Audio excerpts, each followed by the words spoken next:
Hello everyone, for today the topic is G7। हम क्यों discuss कर रहे हैं? बिकॉज ये न्यूज़ में है। क्यों न्यूज़ में है? बिकॉज जो G7 नेशन है, they are currently pushing to institute a cap on the price of Russian oil. Cap लगाने का सोच रहे हैं। मतलब अगर 100 रुपीज़ का पेट्रोल बिक रहा है, फ्यूल बिक रहा है, रशिया बेच रहा है, तो उसको 60 रुपीज़ पे बेचने पे मजबूर करेंगे कौन? G7 nation. ऐसा क्यों? उसके पीछे एक बहुत बड़ा रीजन है। तो आइए जानते हैं about the issue. G7 meeting पे ही हुई थी। G7 मीटिंग हुई थी आपस में। वहां पे ही जो G7 की जो मेंबर्स हैं उन्होंने सोचा था कि हम इम्पोज करते हैं price cap on Russian oil. अब ये क्यों सोच रहे हैं, क्यों कह रहे हैं कि रशिया का जो वहां पे ऑयल है उसको उस पर प्राइस कैप लगाते हैं? वो इसलिए लगाने के लिए बोल रहे हैं ताकि जो उसकी एबिलिटी है to finance war in Ukraine वो कम हो जाए। जो रशिया है उसका जो मेन, हम बोल सकते हैं जो मेन इकोनॉमिकल चीजें हैं वो सारी की सारी कहाँ से आती है? ऑयल एक्सपोर्ट से ही आती है। अगर G7 ऑयल एक्सपोर्ट पे ही क्या लगा देगी? बैन लगा देगी, तो ऑब्वियसली रशिया को नुकसान होगा। अगर रशिया को नुकसान होगा इकोनॉमिकली, तो यूक्रेन वॉर में जो वो इतना ज्यादा उसको इनिशिएट कर रहा है, इतना ज्यादा उसको एनहांस कर रहा है वॉर को, वेपन्स को, हर एक चीज को, वो कम हो जाएगा। तो यूक्रेन में कंडीशंस इंप्रूव हो सकती है। तो हम बोल सकते हैं ये एक एफर्ट है G7 की तरफ से। तो आइए जानते हैं। और अब आपको याद क्या रखना है, 3 टॉप ऑयल प्रोड्यूसर्स कौन से हैं? Russia, United States and Saudi Arab. अब इनका ऑर्डर चेंज होता रहता है। ऐसा नहीं है कि 1 2 3 हमेशा यही रहेगा। It keeps on changing. But आपको याद क्या रखना है, these are the main countries जो क्या प्रोड्यूस कर रही है? Oil. Russia, United States and Saudi Arab. अब देखते हैं, आगे बढ़ते हैं। जो रशिया, it produces close to 11 million barrels per day. 11 million barrels को एक दिन क्या करता है? प्रोड्यूस करता है ऑफ क्रूड ऑयल, और out of which export 5 million to 6 million barrel per day. आप देख सकते हो, आप समझ रहे हो कि अगर ये 11 मिलियन प्रोड्यूस कर रहा है उसमें से सिर्फ 5 से 6 ही एक्सपोर्ट करता है। 50% ये खुद कंज्यूम करता है अपनी आप को क्या करने के लिए? स्ट्रॉन्ग करने के लिए। जैसे मिलिट्री में या फिर और जगहों पे डोमेस्टिकली जहां पे भी ऑयल यूज कर रहा है 50% खुद कर रहा है, 50% ये आगे क्या कर रहा है? एक्सपोर्ट कर रहा है। और ये जो एक्सपोर्ट कर रहा है डिफरेंट डिफरेंट कंट्रीज को, उससे इसको बहुत ज्यादा क्या होता है? बेनिफिट होता है।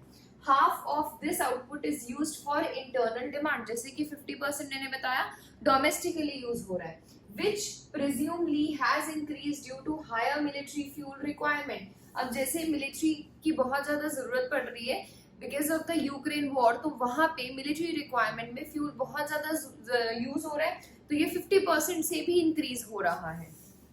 The Russian budget is heavily dependent on the revenue from the oil export, which accounted 45% of its total income in 2021।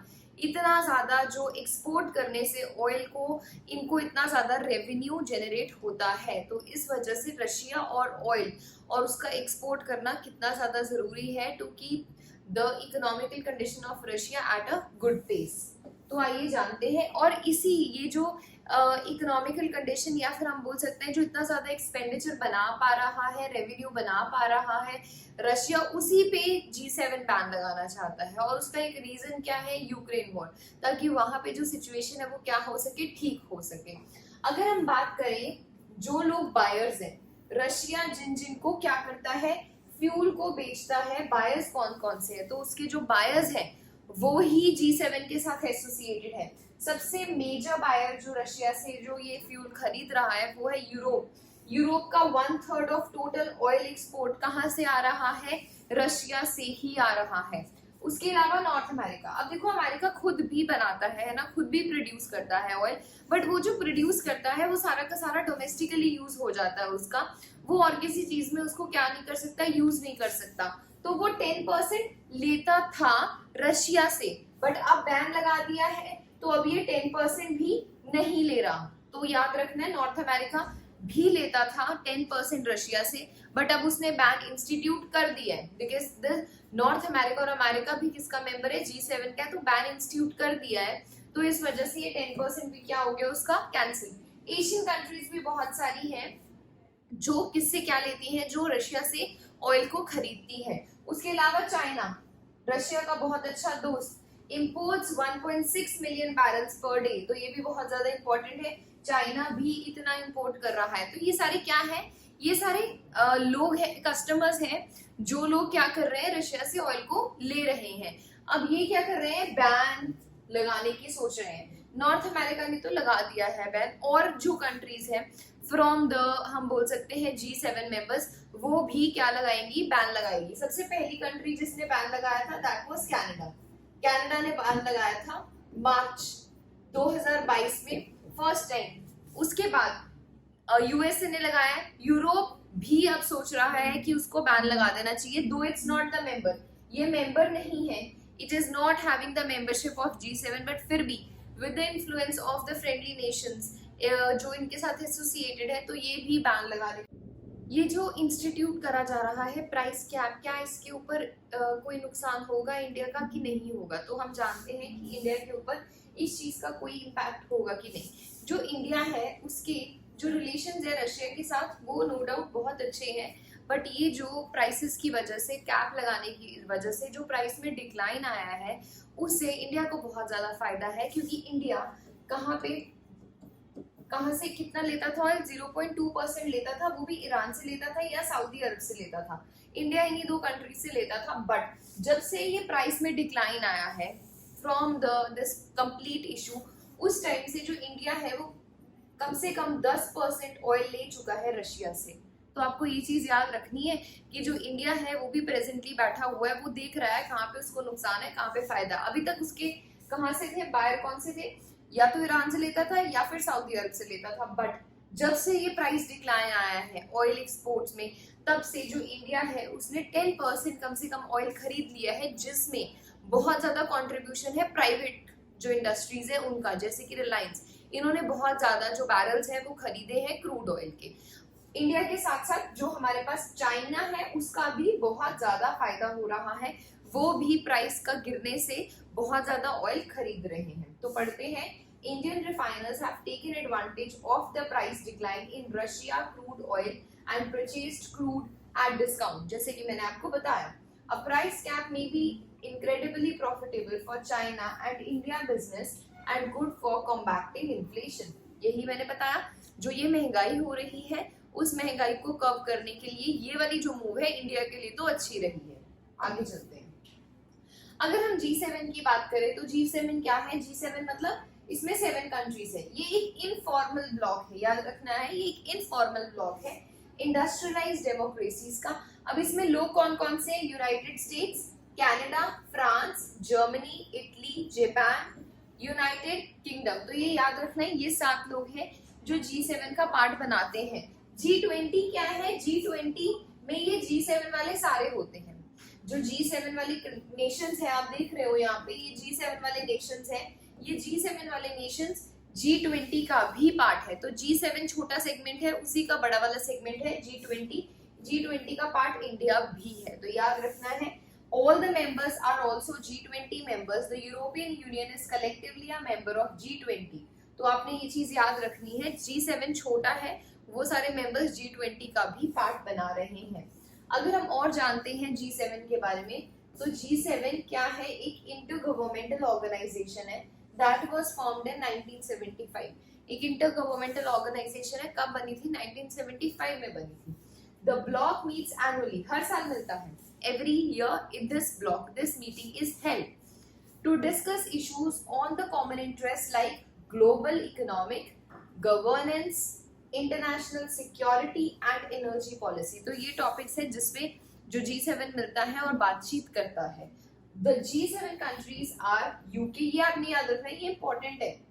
G7 की कंट्रीज कौन सी है?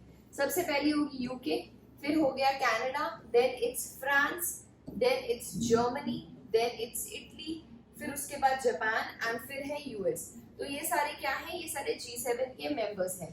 All the G7 countries and India are part of G20। जैसे कि मैंने आपको बताया, सारे के सारे G7 के मेंबर्स G20 का भी पार्ट है, इंडिया भी G20 का पार्ट है।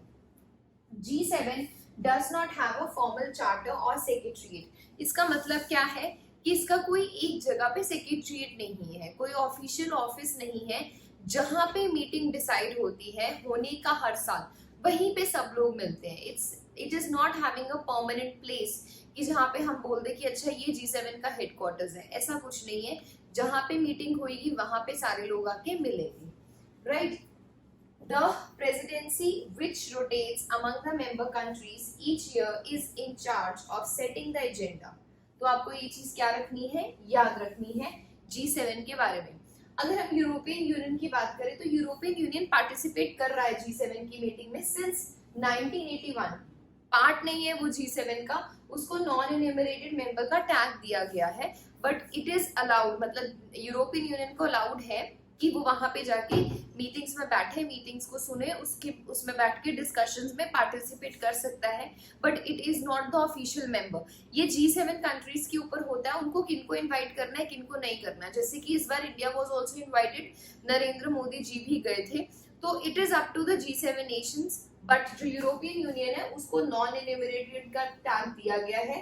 It is represented by the president of the European Council. जो यूरोपियन काउंसिल के प्रेसिडेंट्स है वो इसके रिप्रेजेंटेटिव है, which comprises the EU member states leader and of the European Commission, the EU executive body। तो European union के related जितनी भी बॉडीज है उन्हीं के मेंबर्स रिप्रेजेंटेटिव्स बन जाते हैं और जाके बैठ जाते हैं G7 की मीटिंग्स में, बट नॉन एन्यूमरेटेड है, मेंबर नहीं है। उसको हक है कि वहां पे जाके बैठ सकता है, डिस्कशन को अटेंड कर सकता है, but it is not the official member. There is no formal criteria for the membership। membership का कोई क्राइटेरिया नहीं है कि कौन बन सकता है कौन नहीं बन सकता, but all participants are wealthy democracies। तो ये आप चीजें याद रख सकते हैं। अगर हम बात करें रशिया की, तो रशिया की मेंबरशिप 2014 में क्या हो गई थी, सस्पेंड हो गई थी बिकॉज ऑफ क्रीमिया। जो रशिया है उसने क्रीमिया को एनेक्स कर लिया था, इस वजह से G7 के जो मेंबर्स हैं उन्होंने इनकी जो हम बोल सकते हैं जो यहाँ पे वो थी सस्पेंशन कर दी because of the annexation of Crimea. अगर हम इशू की बात करें तो क्या G7 के रिलेटेड कोई इशू है, तो इशू ये है कि जो G7 है it is a smaller organisation है ना। G7 7 लोग हैं सिर्फ। अब G20 बन चुकी है, अब रिसेंटली G20 बन चुकी है जो सिमिलर लाइंस पे काम कर रही है। G7 और G20 सिमिलर लाइंस पे काम कर रही है। तो मेन इशू ये है कि अगर G20 बन चुकी है तो G7 का सिग्निफिकेंस क्या, फिर इसको तो खत्म कर देना चाहिए बिकॉज दोनों काम तो एक ही चीज कर रही हैं। तो इस वजह से ये इशू में है that due to internal divisions and rise of the alternative institutions such as G20, some experts have questioned the G7's relevance। तो इस वजह से कह रहे कि G7 है ही क्यों, G7 को तो होना ही नहीं चाहिए। तो ये आपको चीजें याद रखनी है। G7 क्या है, G7 न्यूज में क्यों चल रही है, क्या इशू हो सकता है, और रशिया, वाई रशिया, ये रशिया के साथ एसोसिएटेड क्यों है, ये प्राइस कैप रशिया पे लगाने का क्यों सोचा जा रहा है। तो ये सारी चीजें आपको क्या रखनी है, ध्यान में रखनी है। अब 2 सवाल हैं जो आपको आंसर करने हैं, तो बताइए which of the following countries are the members of group of G7 club. कौन कौन सी कंट्रीज मेंबर है G7 के, तो बताइए। रशिया है, कनाडा है, फ्रांस है, इंडिया है। Select the correct answer from the code given below. तो आपको सही आंसर देना है कि क्या सही है क्या गलत है। बहुत इजी सवाल है, अभी अभी हमने बात करी है कि कौन कौन से लोग इसमें हैं, तो आपको बताना है। Consider the following statement, the group of G7 is an informal bloc of industrialized democracies, Canada, France, Germany, Italy, Japan and United Kingdom and USA. It was originally G6, later joined by Canada. Which of the following given statement are correct? तो बताइए क्या सही है और क्या गलत है। तो आई होप आपको ये वीडियो समझ में आ गई होगी। Thank you so much.